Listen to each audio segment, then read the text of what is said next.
তিন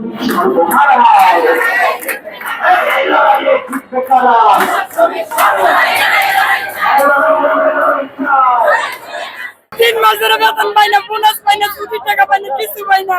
চলেন কিভাবে? চলি দোকান বাকি করি। দোকানদার আমার মাইয়ে কালকে গেছে, টাকা না দিলে তোকে খাবার দিব না। দোকান বারবার আলা বাড়ি এলো, বারবার ঘরে তালা মারার জন্য। তাহলে আমরা কোথায় যাবো? আমরা কি চুরি করছি না ডাকাতি করছি না ভাঙচুর করছি না লুটপাট করছি যে আমাদের নিয়ে এত হয়রানি করে? আর আমার ছোট ছোট বাচ্চারা তারা না খায় দিনের পর দিন রাত বসে বসে।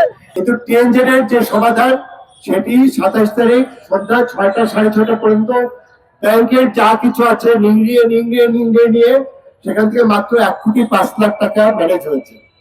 এর বাইরে আপনাদের যেটুকু আমি হিসাব করে দেখলাম 17 কোটি টাকা দরকার সমস্ত জেলা পাওনা। আর হলো আপাতত আরেকটা হিসাবে দেখলাম যে 10 কোটি টাকার মতো।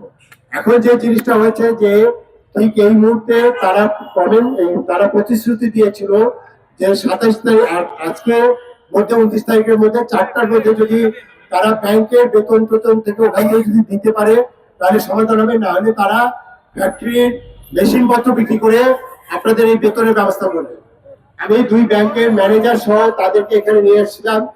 টিএনজেড এর যে কর্তৃপক্ষ যে কথা বলেছে সেই কথার সাথে কিন্তু ব্যাংকের যে হিসাব সেটা মিল নাই।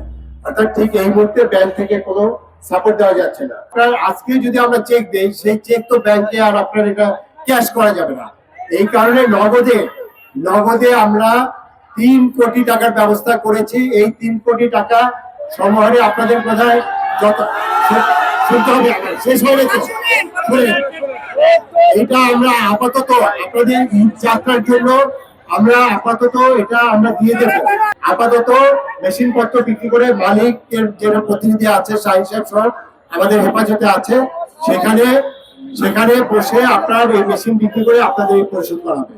আমরা এই সিদ্ধান্তকে প্রত্যাখ্যান করতেছি। আমরা এই সিদ্ধান্ত মানি না। আগামী যতদিন আমাদের পাওনাদি পরিশোধ না হবে ততদিন শ্রম ভবনের সামনে অবস্থান কর্মসূচি থাকবে। এই